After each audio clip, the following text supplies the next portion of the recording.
हाय, मैं अमेरिकी post apocalyptic action adventure film की व्याख्या करने जा रहा हूँ, जिसे ओब्लिवियन कहा जाता है। आगे देखें और ध्यान रखें कि फिल्म का आधार वर्ष 2077 में सेट किया गया है। एक विदेशी प्रजाति जिसे द स्कैवेंजर्स कहा जाता है, अपने संसाधनों के लिए पृथ्वी पर हमला करते हैं। वे पहले चंद्रमा को नष्ट कर देते हैं, जिससे पृथ्वी पर सुनामी और भूकंप की एक श्रृंखला होती है। जब मनुष्य प्राकृतिक आपदाओं से ठीक हो जाते हैं, द स्कैवेंजर्स उन पर हमला करते हैं और दो प्रजातियों के बीच युद्ध छिड़ जाता है। अंत में मानव अंततः परमाणु का उपयोग करके युद्ध जीत जाता है। हथियार यूज करने के परिणाम के रूप में पृथ्वी अब रहने योग्य नहीं है, क्योंकि इसका अधिकांश हिस्सा रेडियोएक्टिव बंजर भूमि में बदल जाता है। मनुष्य जीवित रह सके और टाइटन नामक सैटर्न के चंद्रमाओं में से एक को निकाल सके। इस निकासी का प्रबंधन उन अधिकारियों द्वारा किया जाता है जो पृथ्वी के चारों ओर कक्षा में एक बड़े अंतरिक्ष यान में रहते हैं, जिसे टेट कहा जाता है। टेट ने पृथ्वी पर हाइड्रोरिक जनरेटर भी स्थापित किए हैं, जिनका उपयोग समुद्र के पानी को उत्पन्न करने और इसे समलन ऊर्जा में परिवर्तित करने के लिए किया जाता है।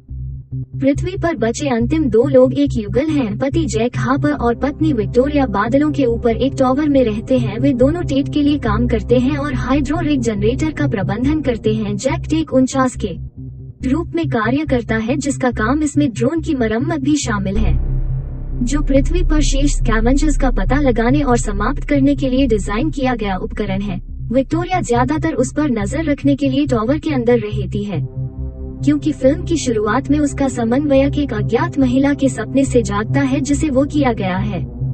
लंबे समय तक आवर्ती सपने देखना जैक बताता है कि उसे युद्ध से पहले की कोई भी बात याद नहीं है, क्योंकि मिशन की गोपनीयता के लिए उनकी यादें मिटा दी गई थी। पृथ्वी पर युगल का मिशन 2 सप्ताह में समाप्त हो जाएगा, जिसके बाद वे टाइटन पर दूसरों में शामिल होंगे। पृथ्वी को और अधिक मनुष्यों के साथ छोड़कर वे अपनी सामान्य सुबह की दिनचर्या जारी रखते हैं, जिसके बाद जैक मेहतर को मारने वाले ड्रोन के नियमित निरीक्षण के लिए निकल जाता है, क्योंकि उनमें से 2 को मेला ढोने वालों ने रातों रात क्षतिग्रस्त कर दिया है। इस बीच विक्टोरिया ने सैली नाम के टेट से मिशन निदेशक से संपर्क किया।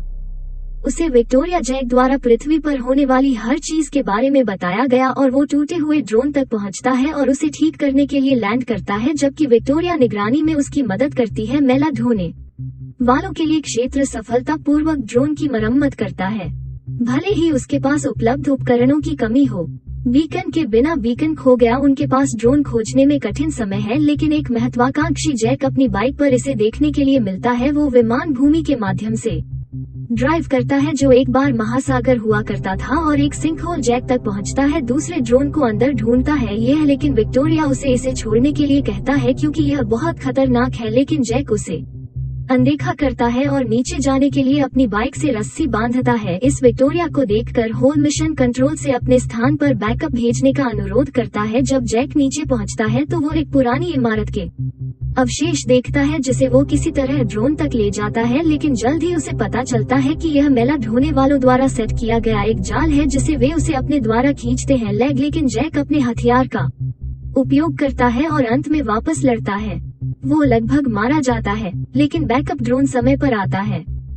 यह सभी मेला ढोने वालों को मारता है और जैक को बचाता है। जब सब कुछ ठीक हो जाता है, जैक घर लौटता है। जैक एक फूलदार खरपतवार उगा रहा है, जिसे वो विक्टोरिया को सौंपता है अपनी निराशा के लिए एक उपहार के रूप में। वो यह कहते हुए इसे फेंक देती है कि इसमें विषाक्त पदार्थ हो सकते हैं। डिनर जैक से पता चलता है कि द स्कैवेंजर्स आज उसे पकड़ने की कोशिश कर रहे थे। वो उलझन में है कि वे उसे विक्टोरिया क्यों नहीं मारना चाहेंगे।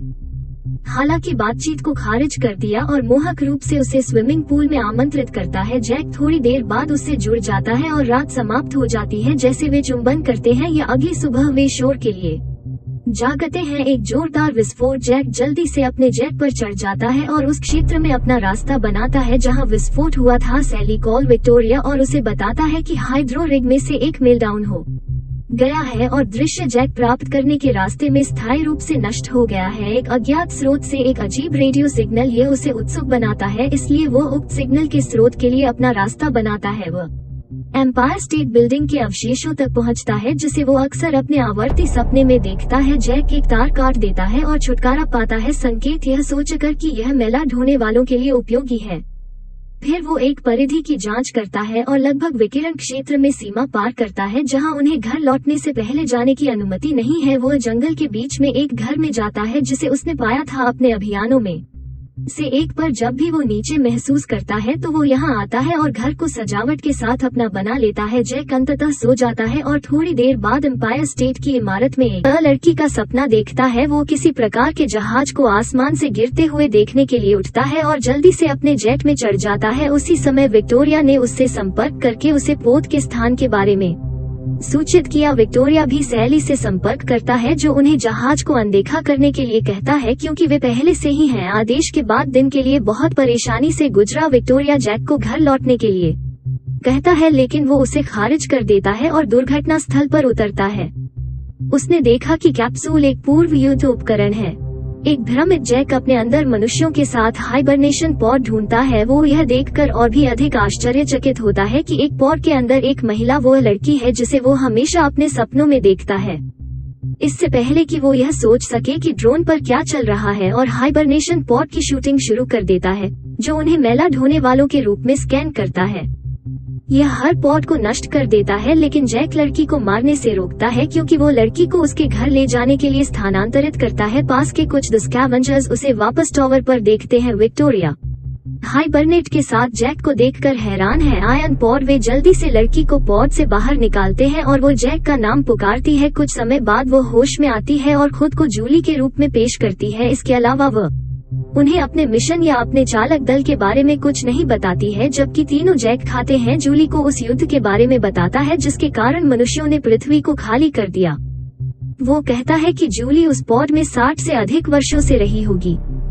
लेकिन लड़की बाद में रात में इस विचार पर हंसती है। विक्टोरिया जैक से कहती है कि वो चाहती है कि जूली चली जाए। वो रिपोर्ट करना चाहती है मिशन नियंत्रण के लिए उसका अस्तित्व और उन्हें उसे टाइटन के पास ले जाने के लिए मजबूर करता है।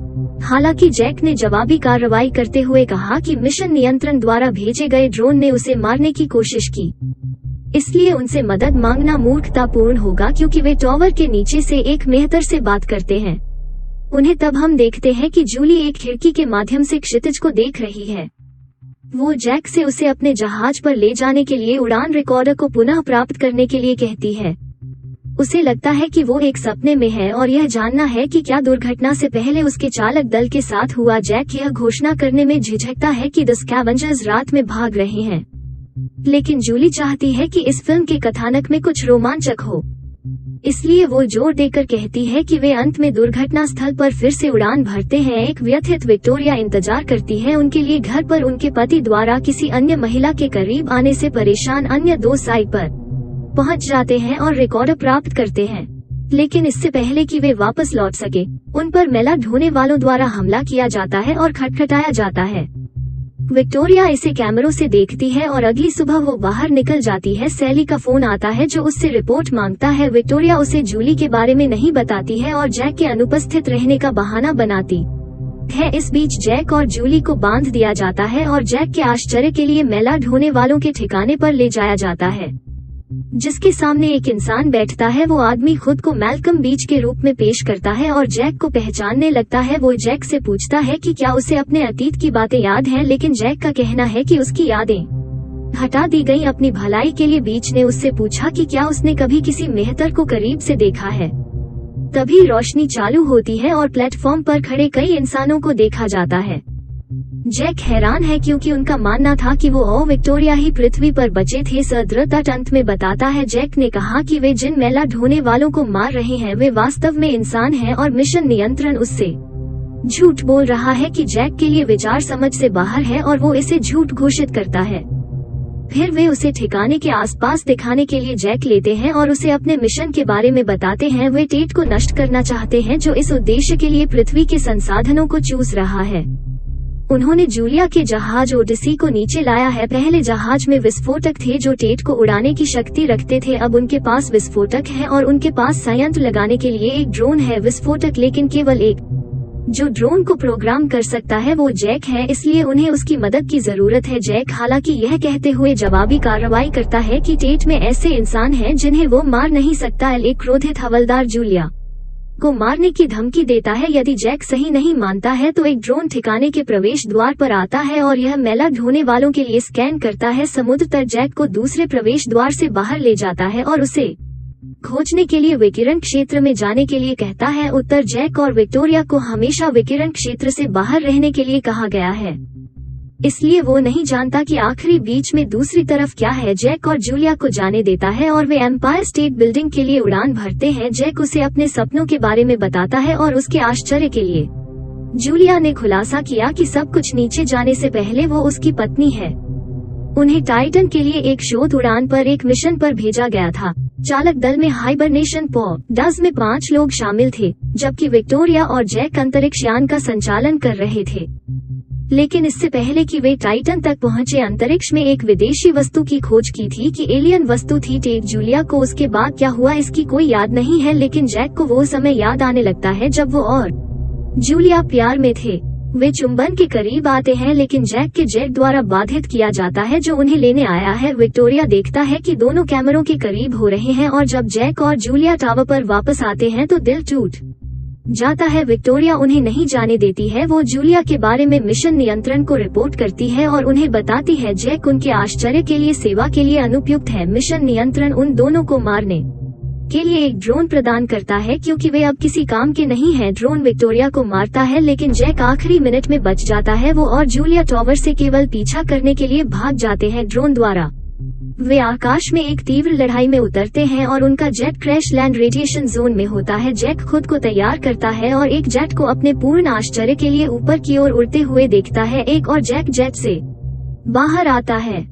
दोनों को देखने के लिए पूरी तरह से सदमे में हैं। एक दूसरे के बीच एकमात्र अंतर यह है कि जैक का कोड नंबर टेक 49 है और डोपेलगैंगर्स टेक 52 है।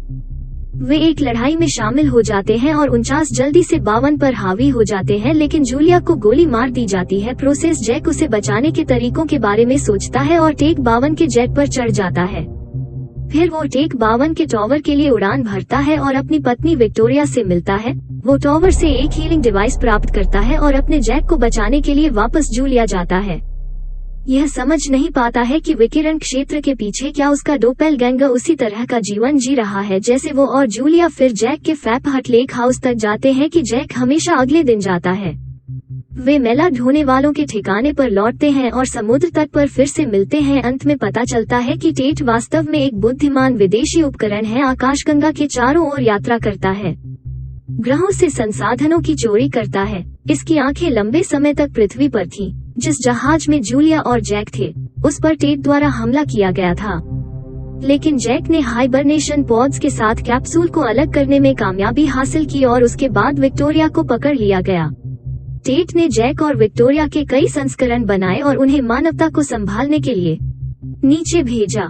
उनकी यादें मिटा दी गईं ताकि वे मिशन पर सवाल न उठाएं, लेकिन मधुमक्खी सीएच ने जैक को जूली को बचाया और समझा कि वो अलग था। वो अंत में मानव पक्ष में जैक का स्वागत करता है। अब जैक उस ड्रोन की मरम्मत करता है जिसे विस्फोटक को टेट करने और उसे नष्ट करने के लिए माना जाता है, लेकिन इससे पहले कि वे इसे लॉन्च कर सकें उन पर 3 अन्य ड्रोन द्वारा हमला किया जाता है। समुद्र तट के समूह और ड्रोन के बीच एक लड़ाई शुरू होती है जिसमें उनके अधिकांश चालक दल अंतिम समुद्र तट पर मारे जाते हैं, गंभीर रूप से घायल हो जाते हैं और जिस ड्रोन को वे लॉन्च करने वाले थे वो भी नष्ट हो गया है।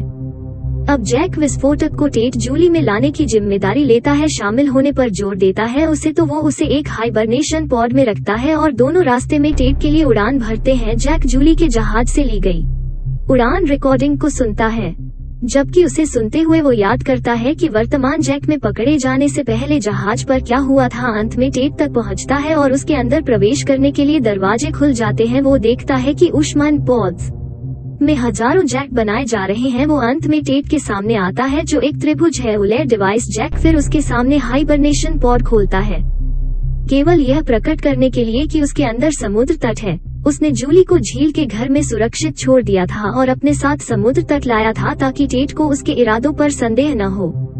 वो अंत में विस्फोट को बंद कर देता है और मानवता और पृथ्वी के संसाधनों को बचाने वाले विदेशी उपकरण को नष्ट कर देता है। हालांकि जैक और बीच दोनों विस्फोट में मर जाते हैं। 3 साल बाद जूलिया ने जैक की बेटी को जन्म दिया है और दोनों अभी भी झील के घर में रहते हैं। एक दिन वे समुद्र तट के जीवित चालक दल से संपर्क करते हैं।